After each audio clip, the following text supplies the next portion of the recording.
Yay! So just to say that all of that brilliance will not be recorded, and I have to say my recording last night was really messed up too. But this is the zombie apocalypse, right, Sue? I've never had that happen before. Like they were like, "Don't trust Zoom, don't trust the server. People might be stealing your information." And I kept saying, "Just trust it," and then it. Here's what I was saying. I was saying that it typically in the middle of a chapter, I actually think it's generally good to put the image first before any kind of explanation or theory or philosophy or whatever. And but what I'm noticing as I just read all of yours and listen to them, that in this case, and it's kind of that thing of like the end of the chapter is this very potent place, that it can be very powerful to end it there. So were we on Catherine's? I think we had just, Catherine, will you put yours in the chat again, even though you can see it in the chat, because I can't see it in the chat, and I apologize. That's all right. Right. Copy it. Carlos Held. Turn off and back. Yeah, so I think, so in these cases, I think ending with the image might be the most powerful. And this is just the kind of fun thing you can do in your final edits, like play around with the rhythms. Elizabeth, it's okay. We understand what happened. Okay? Yeah. Thank you. That's all right. Okay. Do you have your thing in? Catherine, can you repost it? Sure. It's in there already. Carlos held his hand, still fearful. The intimate feeling of Felicia would go away and be forever forgotten. You will find it 1, 2, 3, 4. I can't see the chat because I got kicked out. So, but it's okay.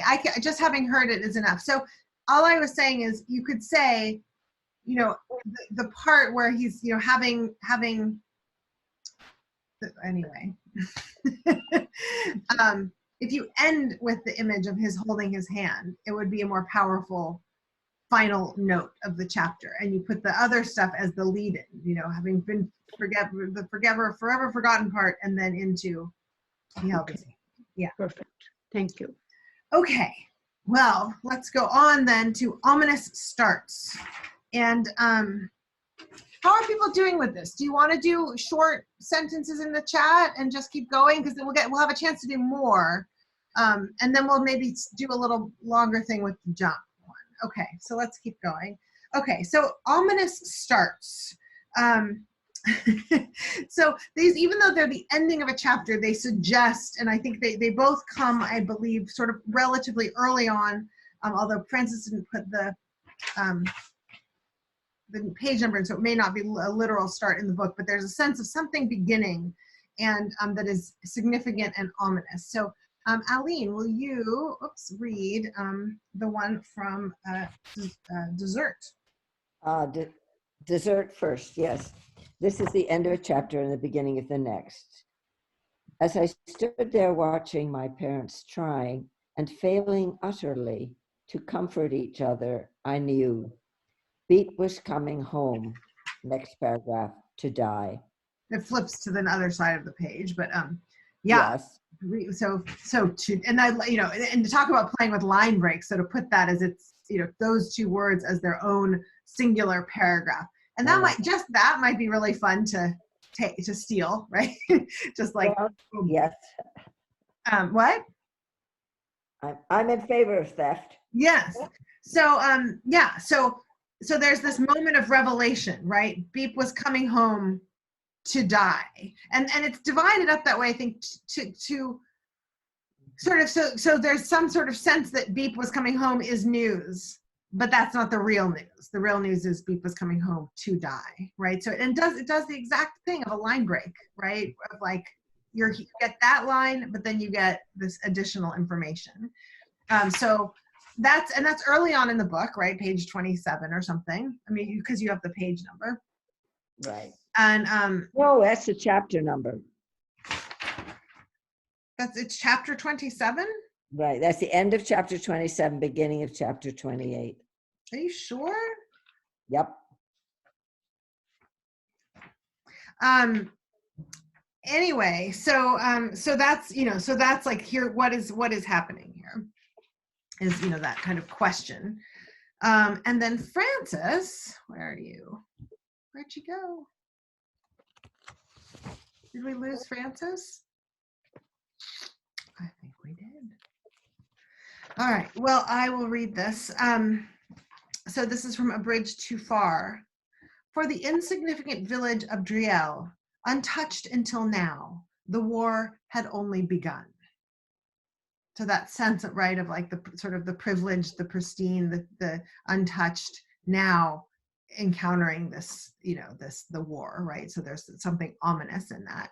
So why don't you go ahead and into the chat, go ahead and try some kind of ominous, something has just begun, boom, we end the chapter, right? And so placing a beginning, so a happy beginning might be, at the beginning of a chapter, right? But to end a chapter with the suggestion of some whole kind of thing to come, that is, ominous, is a great technique. So give it a try, and you might play with that, 2-word sentence is its own paragraph too.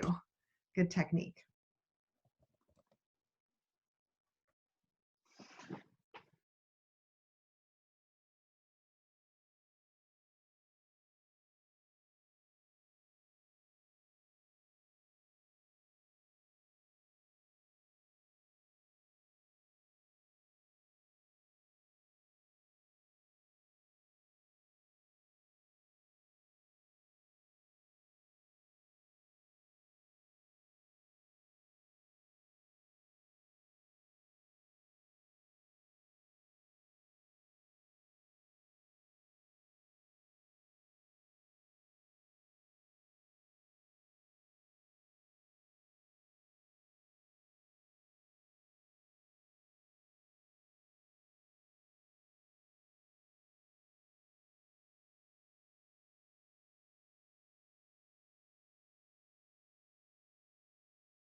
Okay.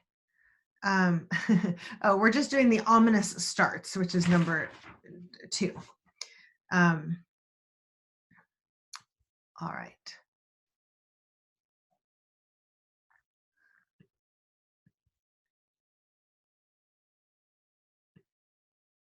All right, let's hear these. Eleanor, will you unmute, please, and read that? Okay, apologies, everybody. I was having trouble. I was trying to copy and paste and it just went crazy. It wasn't doing it. It was frozen, and then I've got a million of these. I thought maybe it was like a poetry technique, like you're Yeah, gonna have it repeat 3 times. Yeah, if only it was some kind of fancy. Yeah, no, it's okay. So it's my headlights sluiced through the night as if I was steering a boat over inky black water. Great. Nice. I love just the imagery of that is kind of wonderfully spooky. And that leaves us with that emotion. Yeah, great. Aline. Oh, okay. As they dragged her from her cell, she thought with dread of the next round in the interrogation room, but they hauled her upstairs and she wondered what would come next. So it's different. They didn't take her to the interrogation room? Not in that scene, no. Good. So if we know that upstairs is not the interrogation room, I don't think you need she wondered what we, so again, I think if you cut she wondered what would come next, will wonder, right? As they dragged her from her cell, she thought with dread of the next round in the interrogation room, but they turned the corner and hauled her up the stairs. When we're like, hauled her upstairs, period. Oh shit. right? She's dreading one thing. Now she's headed toward the unknown. Right. Yeah. Good. Good. All right. Jody. I was about to call again and leave a more desperate message when I got a text from William. Call Sam immediately. He will explain everything. All right. And so who was she about to call in the previous sentence? She was trying to call William and say, you need to tell me about Sam. He's not who you say he is. Good. And she's been trying to get this message to him, and he's been not answering. Yeah, she calls William and texts him, but she needs to talk to him immediately about Sam. That Sam she knows now he knew about the heroin ring way before. Yeah. So I just wonder if instead of saying he will explain everything, because that's reassuring, we don't want to reassure our reader here, right? So what if instead William said something like, "You're right, call Sam." Oh. Anyway, the player, I mean, that might not be the exact right thing, right? But I'm playing chess with your book. Yeah. This is my term for the. Yeah, no, that's great. Don't reassure him. Yeah. Yeah. Even just call Sam immediately, but if if we want to get that she's right, then I think he can say you're right, but you have to call Sam or something, something that, so it's like, oh, and we'll Sam, then we can wonder, will Sam tell her the truth? Unless, now here's the only thing, if you're setting up that we're going to think Sam's going to tell her everything, but he's not. But he does. So then you definitely don't want it, right? Yeah. This is the rhythm of the story. You're right, call Sam. Yeah, something. Or do you somehow leave a suspicion that maybe William's in on it too, or is that? You could, but do that. I would think about like what is necessary here, and then what kind of question can you leave? And I think honestly, if she's going to find out, I mean, I think you're right. Call Sam is, we don't have to know where William is exactly. Or maybe not even you were right. Yeah. Well, play around with it. We won't know right now, but don't tell us he'll explain everything. Most especially if he is going to explain everything. Yeah. All right. Yes, Frances. We actually just read the one that you submitted from A Bridge Too Far, which I loved, for the insignificant village of Driel, untouched until now. The war had only begun, and then the one before that from Aline. And if you could just read that in the chart, it kind of flips over the page, and we're just looking at ominous starts where something's beginning, but the chapter ends on that note, and so sends us on. So you're welcome to do one now while we read ahead. Catherine, can you read yours, Catherine? Surely. Uncle Miles was very ill, and we had to maintain a distance. Yeah, good. And again, like, this is without any context. So, but I would just play around with, if the reveal is that he's very ill, then maybe you flip it. We had to maintain a distance. Uncle Miles was very ill. Okay. Right? And then we go, oh, uh-oh, right? Dread, ominous dread. Okay, and Julia, you have to unmute. It had been 20-some years since she'd last seen the suburbs of Chicago, and there, she imagined, would be James, preserved in aspic. That's a wonderful image. That's great. That's a great line. Good. And then, of course, whenever there's a prediction made by a character, we know it's going to be something different, right? Yeah. So, yeah. So nothing like he was before. Yeah, exactly. So it's just a treat, because story is so much about a character expecting something and getting something else, right? And you know why? Because we use story to learn how to survive life. And life is, I thought this was going to happen, and instead this else happened. it's times like these that it's really easy to teach plot and irony and the whole thing. All right. Sue, will you unmute, please? The virus would most definitely spread, experts predicted, but to where and how quickly were unknown, and how deadly. Yeah. Where are you coming up with this? I don't know. It's Just wild. flew into my head. Yeah, good. That could keep people up at night. And it definitely has. Definitely. All right, Julie. Another crack of thunder drowned out the sound of pouring rain. Her vision went blurry as she realized she had no idea in which direction to run. Yeah, good. Good. And do we know that I mean, I don't know if you know how much you know about this, but do we know that she knows she has to run? Mm-hmm. Yeah, good. Because you want to separate that beat, right? Okay, she has to get out of here, right? And then there's a thunder and whatever, and then she has no idea which direction. So that we're really like, we're ready for her to bolt off. That's great. Yeah, good. Frances. She took one step and then another and forced herself up the stairs to the open door. Oh, good. And look at you pulling that out right from the middle after getting thrown off.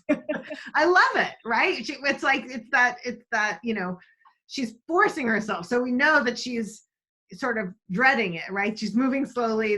And you kind of create the sense of steps with the rhythm of the sentence, and then the open door. And so there we are. Yeah, good, nice. Okay, ominous starts now. So we have these two are kind of quirky. I'm going to do them as a pair. Did you want me to? Oh, please, read? yes. Okay, sorry, somehow I went away. Oh, there you are. Okay. Are you able to see the chat for because I know it's helpful to you? It's hard on my phone, but my computer is lagging when I use Zoom, so I'm just using my phone. Yeah. Okay. I only got complaints from 2 parents, he offered with a short shrug, so I'm feeling good about going ahead with it. I had been one of those parents. And here too, like, so I love that. And like, if we happen to already know that she's one of the parents, then we're also then I don't need it, right? Then you don't have to say it because I only got two complaints. But yeah, fabulous. All right, I'm gonna just mute everyone. Hang on a second. Okay, did I get everybody? Yeah, I mean not muted, but did I hear everybody? Okay, so these I kind of clumped together, but separated because they're just whatever. They're a category of their own. So one is, so Aline did Wind in the Willows, which I have to admit, I don't know that I'd ever actually read the whole thing or had it read to me, but it is, you know, it is one of those books that has a pace of, you know, it was published in 1908 and it has a pace you might not be allowed. Well, but it's vivid and wonderful. So anyway, go ahead and read that. well, this is the end of chapter 5, beginning of chapter 6, and it works beautifully with kids if you're putting them to bed. No, seriously. Yeah. But it was good to think he had this to come back to, this place which was all his own, these things which were so glad to see him again, and could always be counted upon for the same simple welcome. Now, do they stay the same?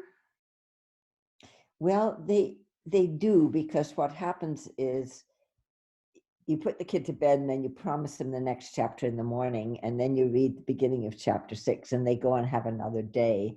And then at the end of that day, there's a settling, and then the next day starts. And there is this, Graham has this ability to switch gears in tone so beautifully that I've always admired his work. And in fact, one of my favorite books is his autobiographies, which he wrote later on. And he very much had a childhood that was benign neglect, I suppose would be the correct phrase, where the kids went out and they did whatever they wanted. And of course, nobody worried about them drowning or Free running into- range, free range. All right, well, let me Yes, say, they're free-range chickens, Yeah. absolutely. all right, and we talked at the beginning about, sometimes that you want a chapter to be able to, you want the reader to be able to put the book down, Yeah. and especially, with a long book, or in this case, this is, the sort of bedtime reading. So you could play around with that, with like the chapter that kind of makes you go, oh, I'm so happy. I love this. I'm going to sleep. I'm going to be so looking forward to picking this up in the morning and reading on. So there's that. And then Sue, I put yours in here. Where are you? There you are. If you'll unmute yourself and read it, because it's this wonderful sort of broad generalization full of quirky humor. Will you read it? Yes, and the structure of the book is sort of fascinating, but anyways. Evolution forged the entirety of life using only one tool, the mistake. It's just fabulous, right? I should say that as being the speaker is a mosquito. Mm. Jacob lost his mother when her hair salon burned to the ground. Yeah, no, we'll get to that in the final round here, but I love that leap, right? Because it's like the specific mistake. But all right, so we're gonna do one last end to a chapter, and here we're seeing either like maybe the calm draw to a close, or like some kind of broad generalization, humor, note of humor, right? We're kind of moving away from like maybe a vivid specific action, and away from the ominous necessarily, and into some other playful things. So this is sort of your free for all, and let's go ahead and put one last one into the chat.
Okay, Frances.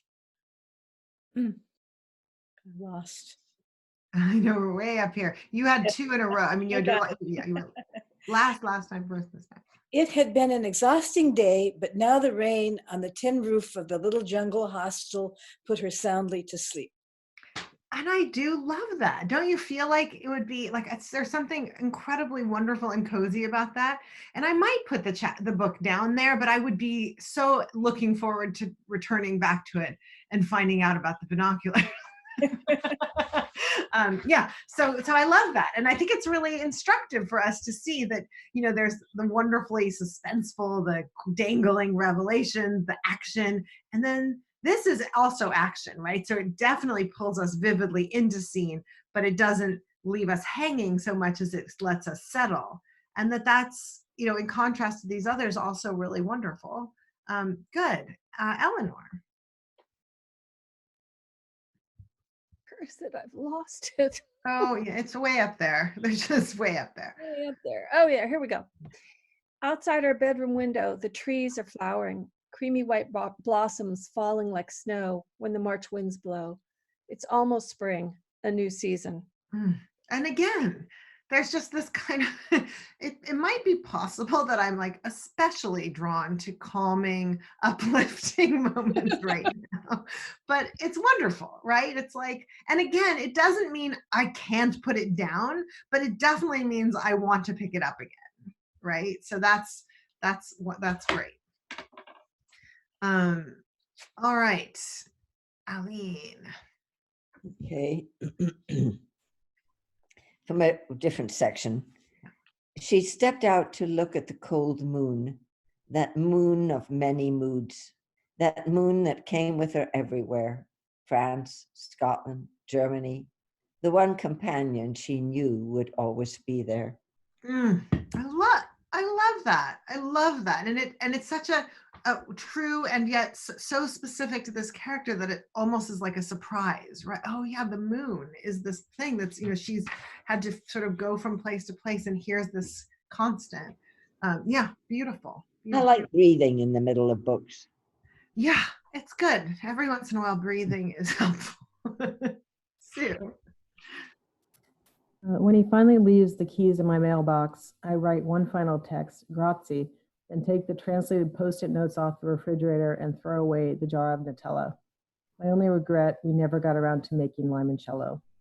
I have to say, I love this in contrast to the storming off. I don't know if it has any relationship or whatever, but there's just something kind of wonderful. And that just, you know, it just reminds us that the reader is holding all the different moments, you know, and so so it does resonate, you know, say, if it were to be in the same book.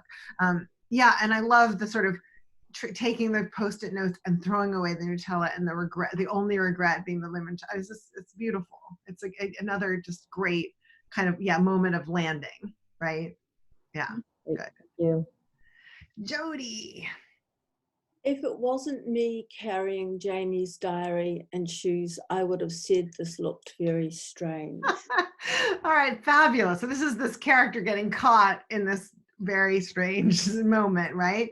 I love that. Yeah, and it's a little more of a what's going to happen next, but which is fine, which is great, and it has this wonderful humor in it as well, right? Yeah. We just can't help but like her. So would you add something else to it to make it sort of fake comforting, you know, like? No, because that just happens to be this exercise, and it Yeah. doesn't have anything to do with this moment. But what I will say that this moment has in common with that is that there's this kind of wonderful levity. You know, you can almost see it in the film, like that kind of, you know, it has a comedic tone to it, even if it might also have serious consequences, right? It's just this kind of, and we just love a character like that. But you don't have to, your book doesn't have to fit this random exercise you happen to use to generate this great ending to a chapter. So I would not recommend changing. Yeah. All right, Catherine. She had the right answer, never ruffled, calmly observant. One wondered about the depth of her tranquility. That's great. And the phrase, the depth of her tranquility, right? And to put that as into sort of make it suspect is wonderful, right? I love that. And it, and it has the sense of settling, the right answer, no, but then we get the turn of the suspicion, and it's a wonderful note to end on. Yeah, great. All right, Julie, will you unmute, please? Oh wait, you're muted, and it wouldn't let me unmute you. Okay. After a long night drinking, she always dreaded the spins. But for the first time in weeks, she felt at home and took comfort in knowing that the fast-moving circles of the stranger's living room would be still in the morning. Oh, fabulous. I love it. And I love how this normal dread has shifted, right? And it's like this wonderful thing. I've never read it before. And it's and just by showing that shift in her relationship to what's happening, we see an arc, right? We see a whole character arc. Yeah, it's great. And Julia, will you unmute, please? There's a typo in this all correct reading.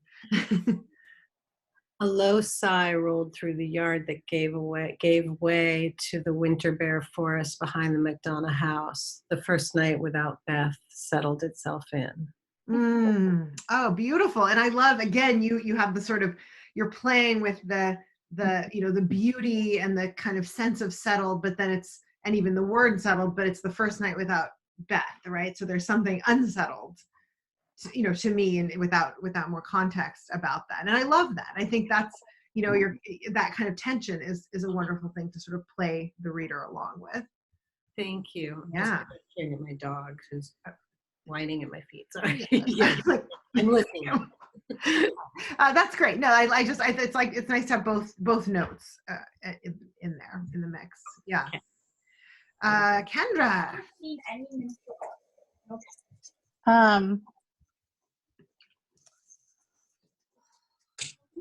Oh, you unmuted me. Yeah. Okay. Sometimes it's unclear whether I should insist that a student complete their English homework, my comments left unresolved on their shared doc in Google Classroom, or whether it would be more appropriate in this particular situation to scroll through Twitter.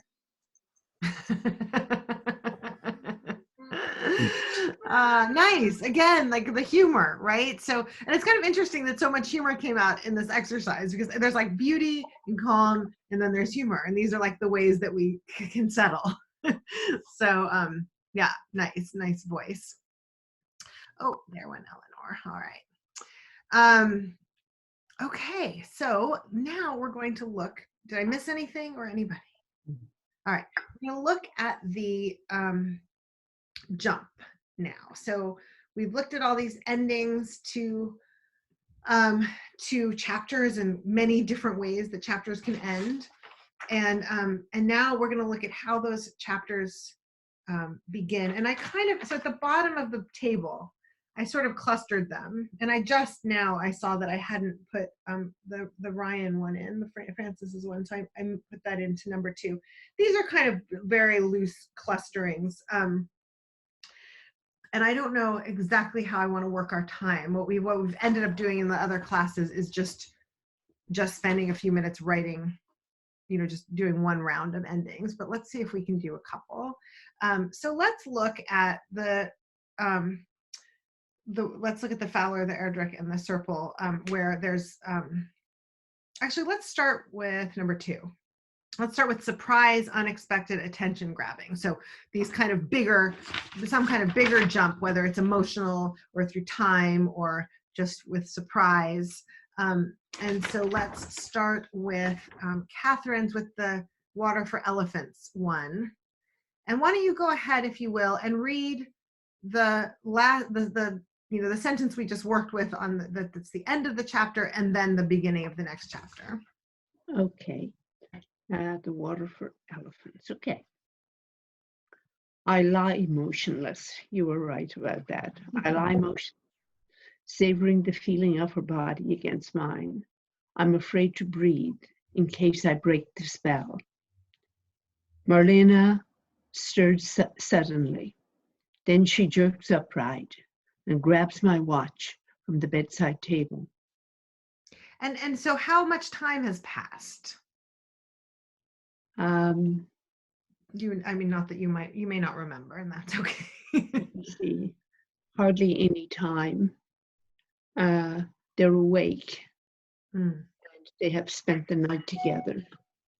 And they're enjoying that, timeless time Yeah. when she realized she had to be somewhere. Mhm. Great. So, and I love it's such a different energy from the kind of breathless, motionless, savoring but afraid, to her suddenly doing the thing Yeah. that the narrator's been dreading, and the sudden movement, and then jerks upright and grabs my watch, which is such a kind of very specific, unexpected action there. So yeah, so the unexpected, right, and a really different energy. And let's look at that with the with Julia's, the Andrew Sean Greer. And again, if you'll just read read both, the end and the beginning. There is a second call, this time from an unknown number, but we will never know what it contains, for no message is left, and the intended receiver is already deep in takeoff slumber, high above the continent of Europe, only 7 days from 50, headed now at last to Morocco. What does a camel love? That's just one, and it's wonderful that just stuck with you, right? I mean, it's one of those lines, like, where can you just leap and go to something entirely else. So yeah, so that's a wonderful example. And then let's look at yours, Frances, because with a little, let's Sure. yeah. For the insignificant village of Driel, untouched until now, the war had only begun. Next chapter. 50 miles south, in towns and villages close to the Belgian border, the Dutch were jubilant. So it's, and this is great to just mark, like, if you want to jump somewhere, it's often the best way is just to say, 50 miles south, 5 hours later, 10 years, hence. And we just swing to this other place. And then, this moment of an ominous beginning of war transitions to this jubilance, right? Just completely unexpected, very contrasting emotional tone. So really great. So in terms of quirkiness, in terms of mood, in terms of emotion, in terms of swinging the lens, in terms of the energy of something, like, set up something that is really in contrast. And so here's what I suggest you do. Pick one of the endings you've written. You've just written like 5 or something, right? So pick one, and then give us that last sentence, and then do a little asterisk or whatever, and then give us the next sentence where you're really creating a contrast, whether it's emotional, energetic, just quirky, surprise. Create some kind of contrast so you're making a real leap with the reader. Yeah? And just go ahead and put that in the chat.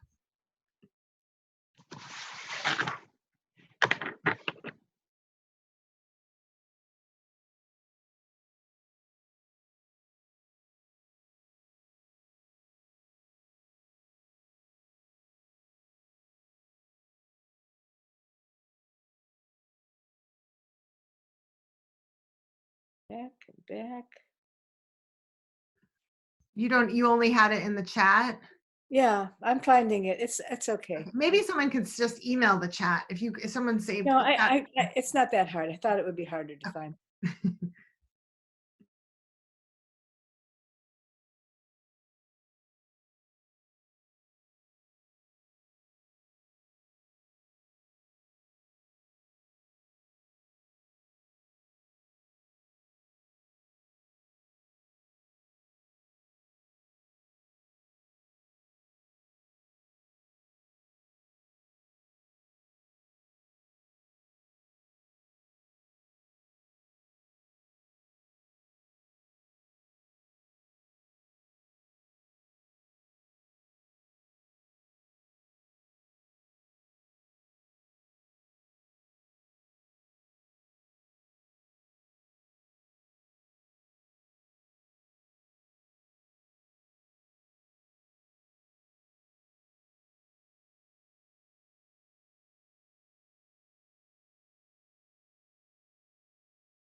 Okay.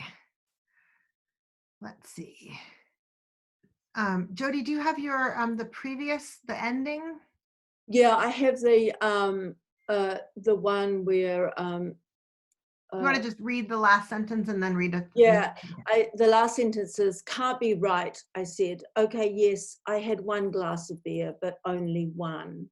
So that's the ending of a chapter. Yeah, yeah. Okay. She's talking to a policeman. And then the beginning is Scroll down, right. yeah, 4 months before, oh, where is it? 4 months before the opposite end of the globe from here, late summer, one of those garden squares that are locked, London night, swirling grass, broken tennis court and sharp fence prongs. That night you could have had me, officer, I felt like saying, but didn't. Like that night I would have been drunk. Yeah. Yes. Yeah. Okay. Are we going to go back in time in a longer way? No, I just sort of made that up. Okay. It's fun. It's really vivid. I mean, it's a great. I've actually got a completely different, I just sort of go on with the story. Yeah. But yeah, I would like to do this thing of doing something completely different, but I haven't got it in the book. I like it when the authors do that. Yeah. Well, it's just, you'll sort of, just because we've done this as because you're in deep editing, like you might just, as you're reading along, be like, oh, I could end the chapter here. And then, and then jump to, like it might be in the flow right now. So you might find some, but great. All right. Frances. Okay. The first was, it had been an exhausting day, but now the rain on the tin roof of the little jungle hostel put her soundly to sleep. And then I made the mistake of hitting return, which causes you to, so now down here, but where's the rest of it? It's just after Aline's, actually. Oh, yes. A knock on the door startled her from a deep dream. She pulled on a loose dress, opened the door, and saw the beaming face of the head guide. Yeah, good. So we go to the next moment where something significant happens, right? So she's settled in. And we're all settled in. We're all happy, and then boom, So that's a nice jump. Okay. All right, let's go to Aline. Okay. The end of the chapter. As they dragged her from her cell, she thought with dread of the next round in the interrogation room, but they hauled her upstairs. Next chapter. She looked up to a slate sky, gray, depressing, but not to her, since she hadn't seen the sky in a long time. Beautiful. Good. I like that contrast, right? With what we would think of this kind of sky and then how it feels to her. That's beautiful. All right, and then Julie, and again, it won't let me unmute you. So yeah, I think it's if I mute myself, then I have to unmute. But I guess so I've just been muting if you don't mute me right away, so that I don't have any background noise. Yeah. Okay. This is the ending. Reluctant to walk onto the floor and pretend like everything was normal, Haley hesitated in the hallway. And then the beginning is 10 minutes to Admiral's, Miss Haley, the operating system announced later that evening when Haley climbed into the robo-taxi. You will be late for dinner. Good, nice. There's a real contrast of energy between lingering and kind of being swept into this. You're going to be late, right? Here we go. Yeah, good, nice. I like it. Okay, Catherine, you are unmuted.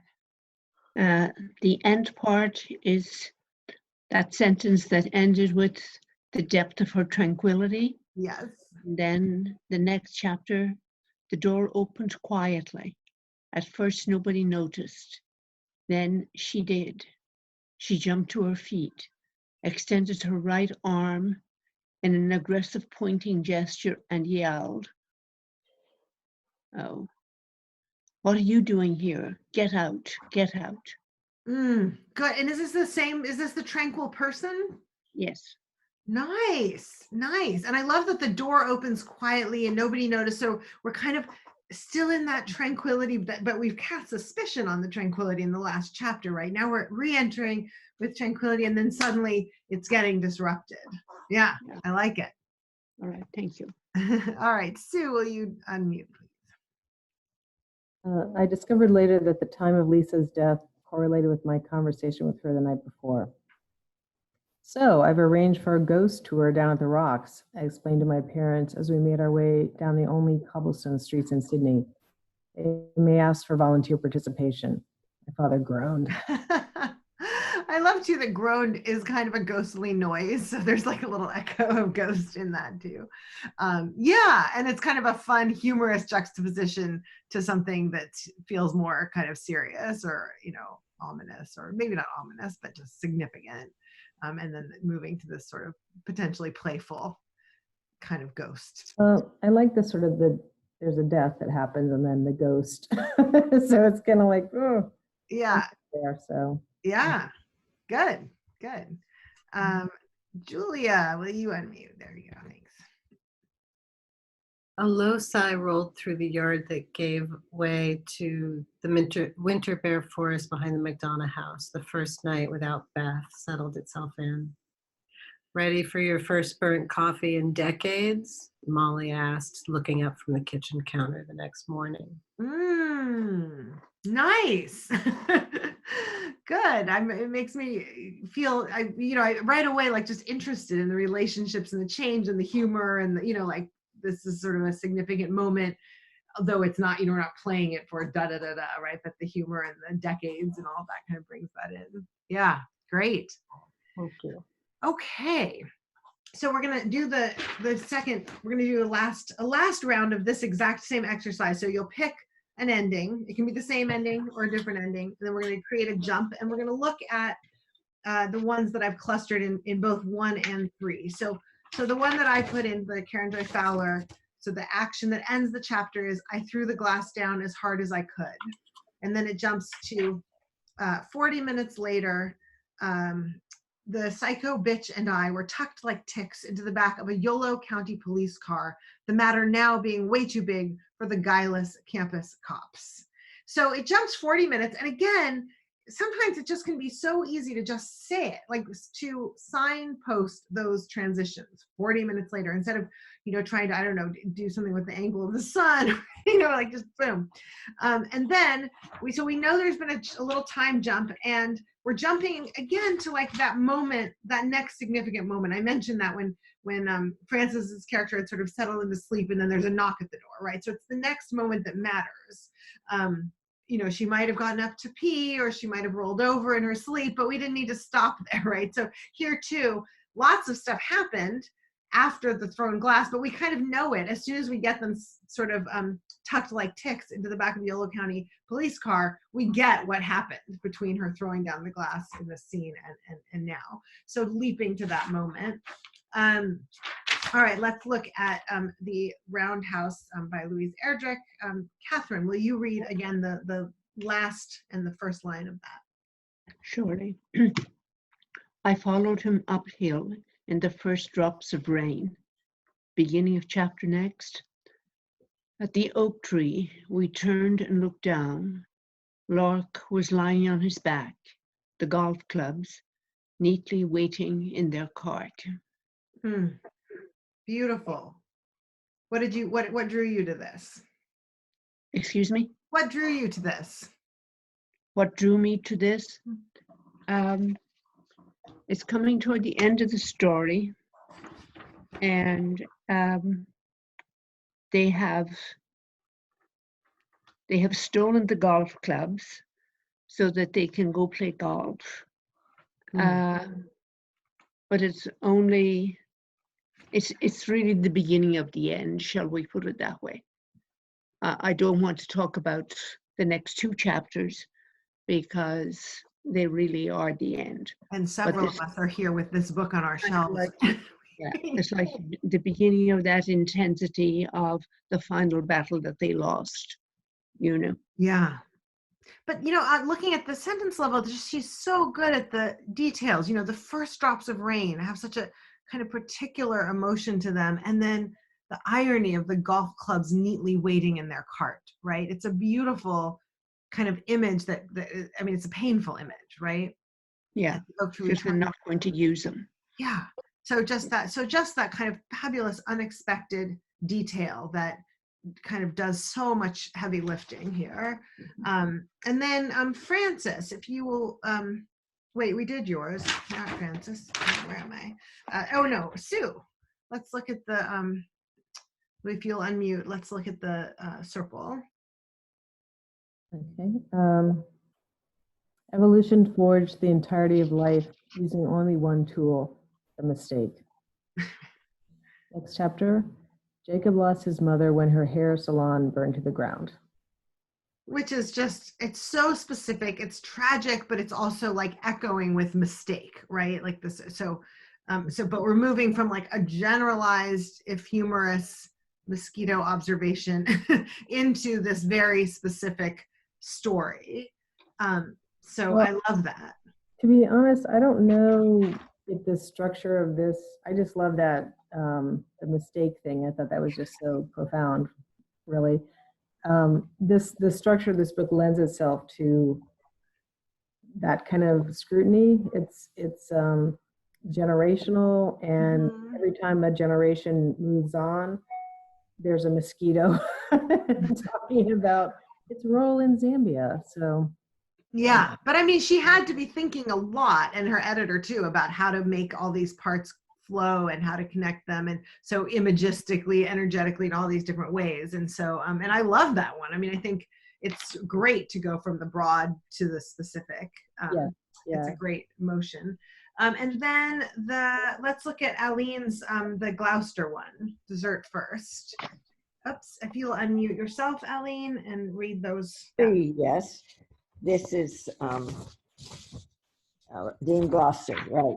As I stood there watching my parents trying and failing utterly to comfort each other, I knew Beep was coming home to die.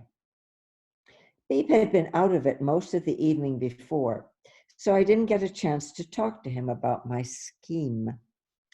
And so, this is, character plotting, right? Like this is a great kind of different. This is a little different. I put it as its own category, the character plotting. The other thing, I didn't put it in, but the Wind in the Willows also does this. So we have this very settled, things can be counted on, joyful. And then if you read, even though it's similarly joyful, the opening for the Wind in the Willows chapter, and if you'll just read that, just the opening here, is so full of change. Oh, totally. It was a bright morning in the early part of summer. The river had resumed its wonted banks and its accustomed pace, and a hot sun seemed to be pulling everything green and bushy and spiky up out of the earth towards him as if by strings.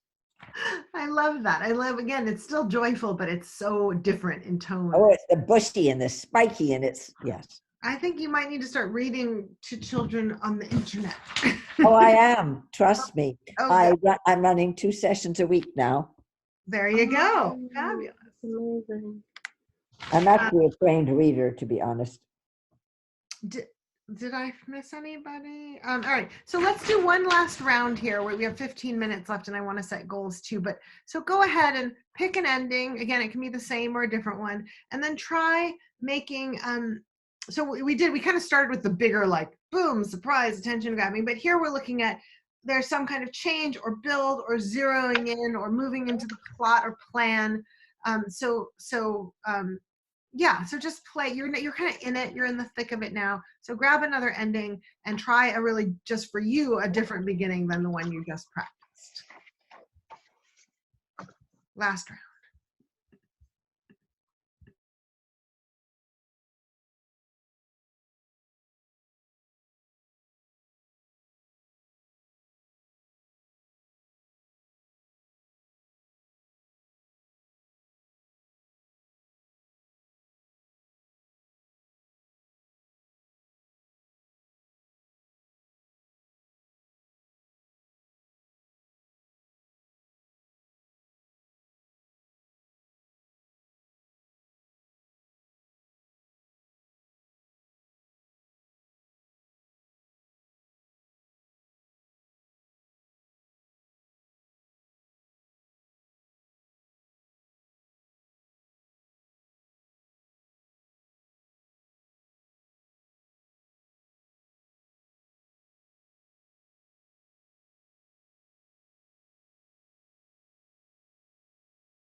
Can I just say that everybody in Mill Valley is howling to like in solidarity?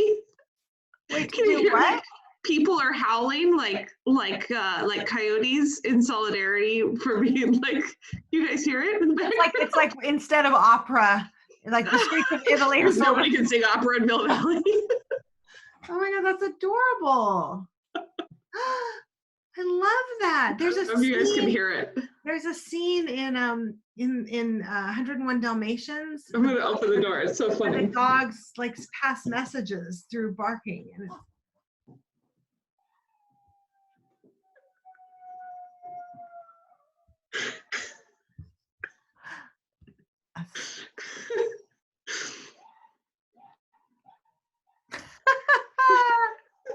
that's awesome. Go Millville. There you go. How crazy are we going to be by the end of the 3 weeks? Good That's the question. Very, very crazy. All right, I'll mute you all. But Few more minutes. I thought you had to share in that That is bizarre moment. really awesome. Thank you.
Okay, let's start with Frances. Frances, will you unmute yourself, please?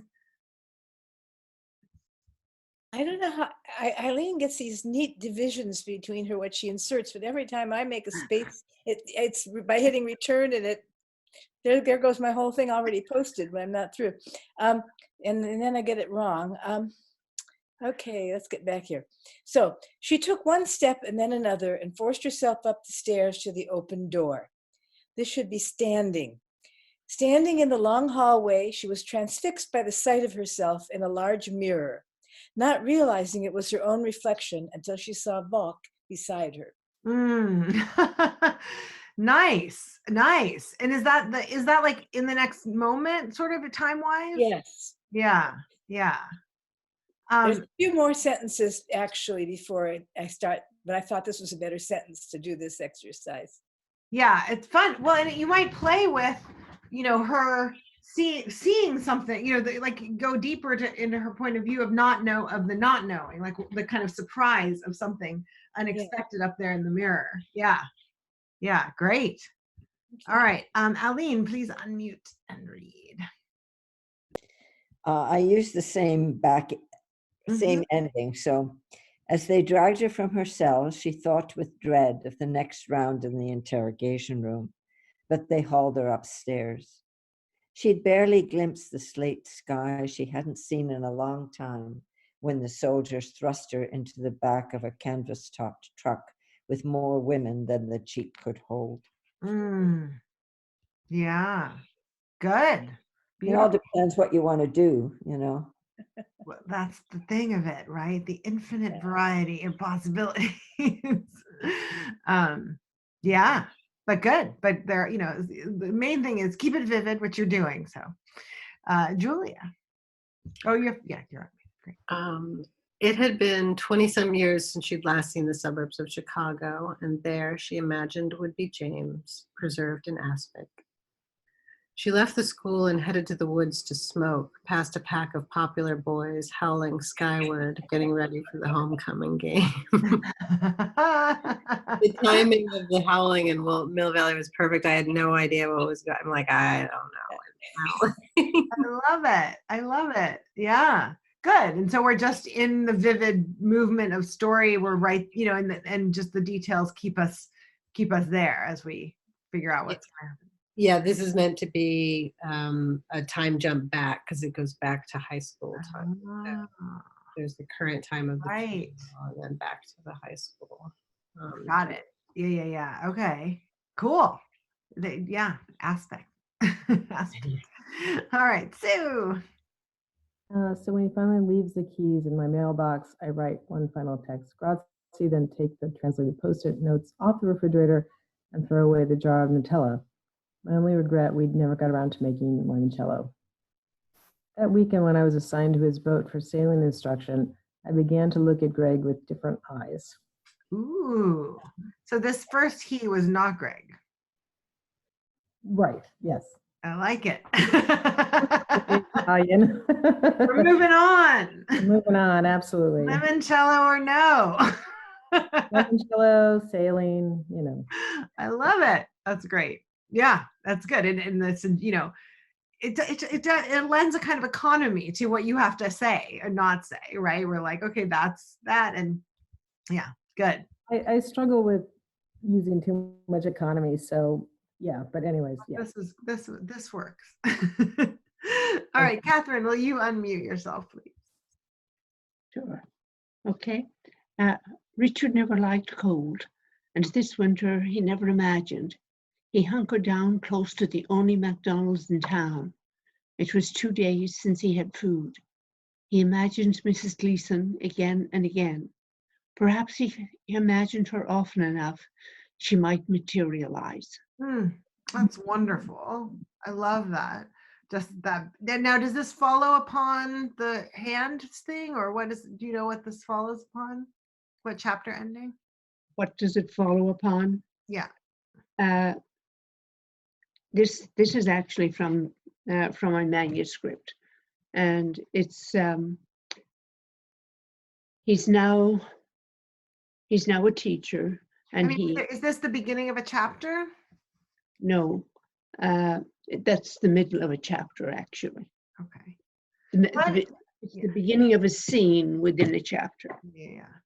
Yeah. Well, it's beautiful. It pulls me right in. It's got so much going on in it, so much richness, and the rhythms are beautiful. Yeah. Jody.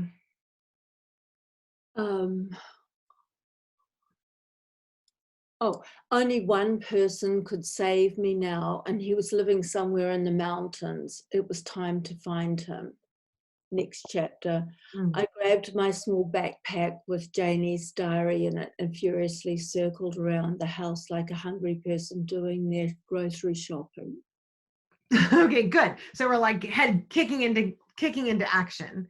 Yeah. I love that. And the ending one is really interesting too, because it was time to find him is a great ending because it's a decision, right? Like it was time. It was, and he was living somewhere in the mountains is also kind of a wonderful note, right? Because she might not be able to find him, right? So so I like both of those, like, and either one could be an ending, but I like her being decisive here too, Yeah, I had to find him, but that sort of seemed a bit flat somehow. You might even play around with like, it's so fun to do, but only one person could save me now, and he was living somewhere in the mountains, and then say something about like, I had no idea how I would find him, but it was time. Like, let that kind of decision be that final note, and let the uncertainty of finding him be a wonderful sort of make her decision even stronger, right? Like this may not happen, but it has to. So Yeah. yeah. All right, Julie, if you will unmute, please. Okay, I didn't do a very good job of making a space, so I'll just tell everyone. And also, I'm not thrilled with like the very last piece, but I Apologizing. We're just experimenting. No apologizing. We're just yeah. experimenting. So this is the ending of one chapter. Another crack of thunder drowned out the sound of pouring rain. Her vision went blurry as she realized she had no idea in which direction to run. So that's the end of the one chapter, and then the beginning of the next is when she woke up the next morning, she wanted to believe it was a nice nightmare. Lucy collecting her half-conscious after the branch hit her head and bringing her back to the very place she tried to escape. But as she opened her eyes and stared at the arched brick overhead, she knew it had actually happened. Good. Now, if we could know by the arched brick or something or some other detail that she didn't make it, I would say you could start in the action of her opening her eyes, seeing the arched brick, and then go to she wanted to believe it was a nightmare, Lucy, right? So then because then we get the whole sort of what happened. But if you could hit us with the shock of that kind of along with her, right? Of that being back started. That's a great one. Yeah. You guys did such a fabulous job with all of this. Really, really exciting. Let's That was go super ahead. fun. What? That was super fun. Yeah. It was. I thought it was an excellent exercise. I'm so glad. Everybody sort of in the other classes was like really suspicious of it, but then ended up having a good time and learning something. So the kindest goal you can. That's your task here. And that means like if a goal would really help you, like some of you are motoring along and that's really wonderful, then a goal. If it's not the right time, then something else, minimal goals and reach goals, whatever, there's lots of possibilities. Inch and nudge. Those are your 2 words of the week, Jody. They're good. They're wonderful. They're gentle. They're just the right pace. You can't go very far anyway, so we might as well inch.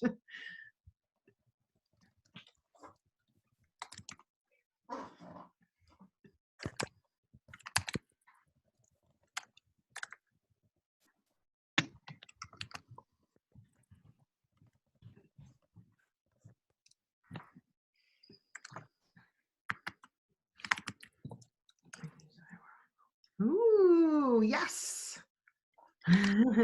Yes to query letter. All right, let's see. That was Jody. Inch. There's maybe the reach goal. So that's, you don't have to, but who knows? Yeah, and then work on the query letter. Great.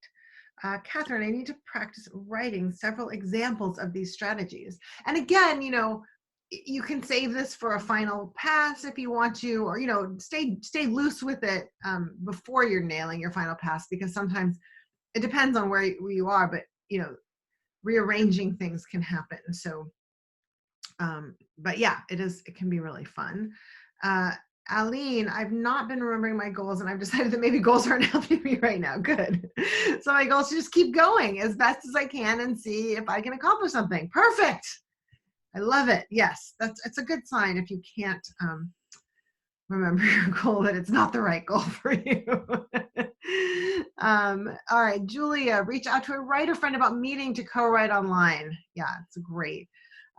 Keep reading poetry and writing again on the book when I want to. I think I will be hosting at least one. So at camp, I do this early morning writing where people get up and write. And it's called Writing from Where You Dream. And so we don't talk at all.